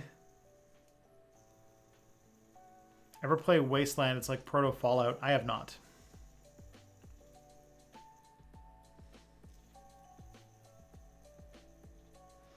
They can also understand water displacement and tool usage, which used to be considered a human-exclusive thing, yeah. No PS4 or anything? Nope. The only console I have is a Switch. And the Switch is the first console I've owned since a PS2. So, yeah.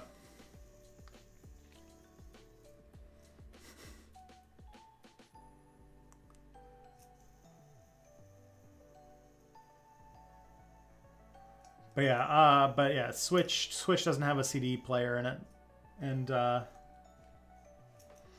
it makes me think that we're gonna get to a generation of consoles that don't even have CD players in them anymore. So I feel like I've just got like a lost thing.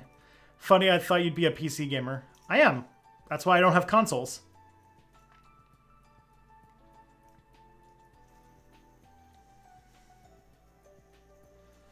Like all my, what's it called? My games were, like the game that I play a lot right now is RimWorld. And some other games that I've enjoyed in the past they've all been PC games. I had a PS2, but I was like in high school.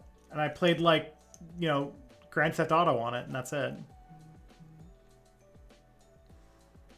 I feel old, thanks. Yeah, me too.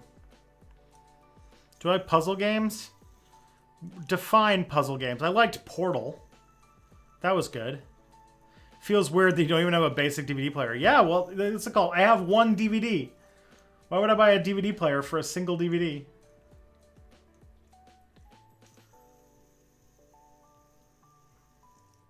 The book calls it the crown and the reach. Like when humans start trying to communicate with them, they're confused because it consists of abstract, colorful shapes and machine code. Eventually, they realize it's separate languages for the tentacles and head brains. Oh, that's fun.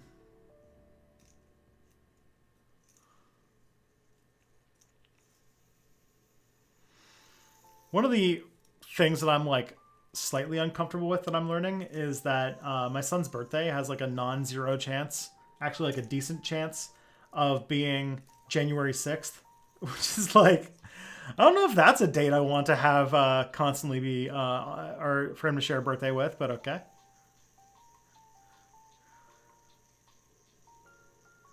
Any book recommendations? Well, probably.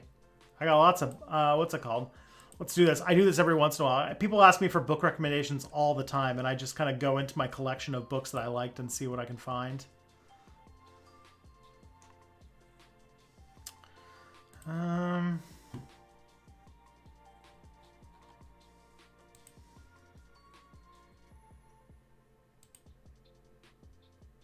Hope he's not born on Christmas Day. Yeah, probably not. I'm very hoping that he waits until 2022 to show up, because I'd rather he be the oldest kid in class than the youngest. Apparently that has, that has good implications for stuff. So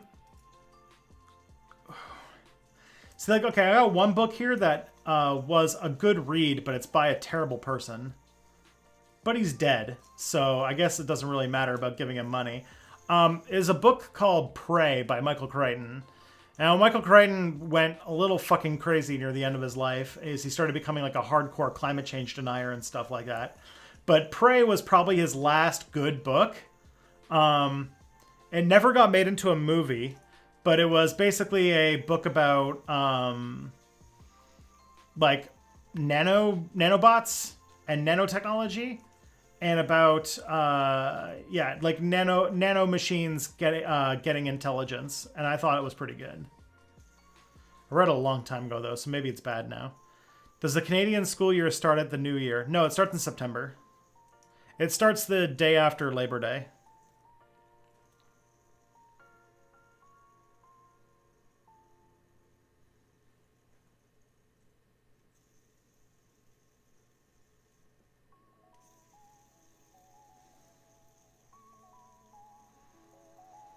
Is it odd that I found girls attractive until I was in my 20s and then I became asexual? No? Sexuality and attraction is a moving target and a fluid thing that, you discover, and it changes as different periods of your life, so. Yeah. Then what difference does your kid's birthday make? Well, because it's based on the calendar, the age. While the school year starts in September, it's the age or the year that you start is based on the calendar year you're born. So if he's born in December, then he would go to school when he's only like, whenever all the other kids would be 5 and he would be 4. When like if he's born in January, when school starts in September, all the kids will be 5 and he'll be almost 6. And kids do better when because kids advance so much in those early years that he'll be more developed than the other kids, which means that he'll probably end up doing better in school and stuff like that. You have a kid? Not yet. Soon. About 3 weeks from now.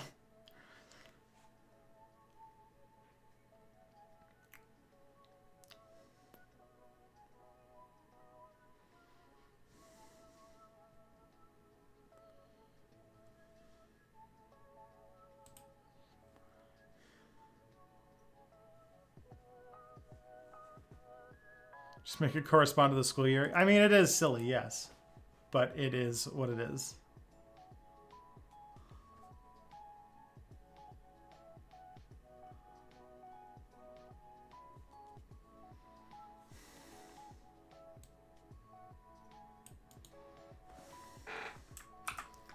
All right.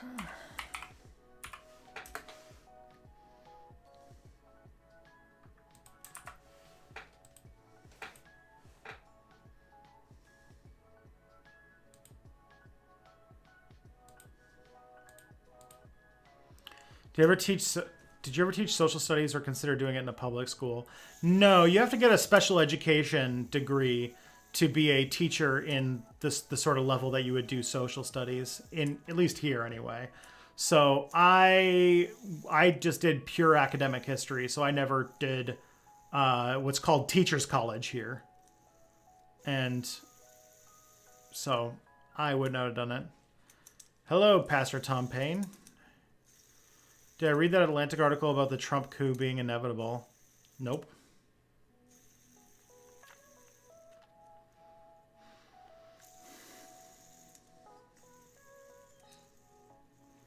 School district down here in Independence, Missouri has an age cutoff based on August instead of January. Well, that's interesting. Doesn't American school start in August? My brain seems to think that's the case. That American school starts in August instead of September. I seem to think that's the case.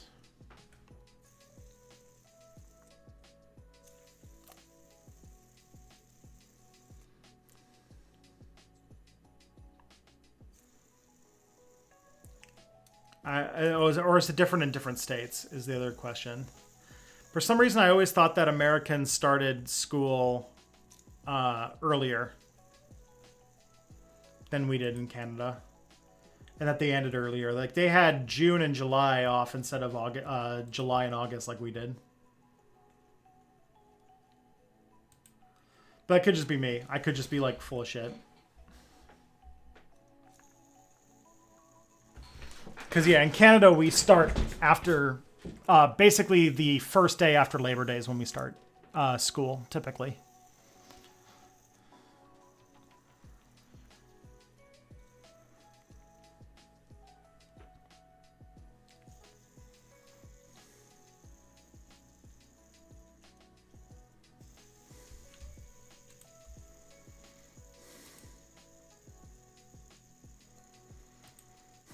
I think we're coming near the end of the stream now. Only got about a minute and a bit. Minute and 15 seconds. What's the last thing that I can say? I guess whatever I can say in a minute. Well, I've got another stream coming up on Thursday where Mia's going to be there. So be there and be square. We'll have a lot of fun. What else should we... hoping on Thursday to get a new Step Back video out for patrons, which means that early next week there should be a new Step Back video saying hello to the world. So that's good news. I'm really, even though I've been having to do it, I really hate like not making content for you guys. So yeah, I'll be back. Sort out your internet before then. Yeah, I'll give it a try. Problem is that I share the internet with another person, and to test stuff, I would need to fuck around with my router. Yeah, but be good to yourselves. Take care of each other. We're going to raid left flank vets like we do. Yeah. I gotta get to work. Tomorrow's a long day. Peace out, everybody.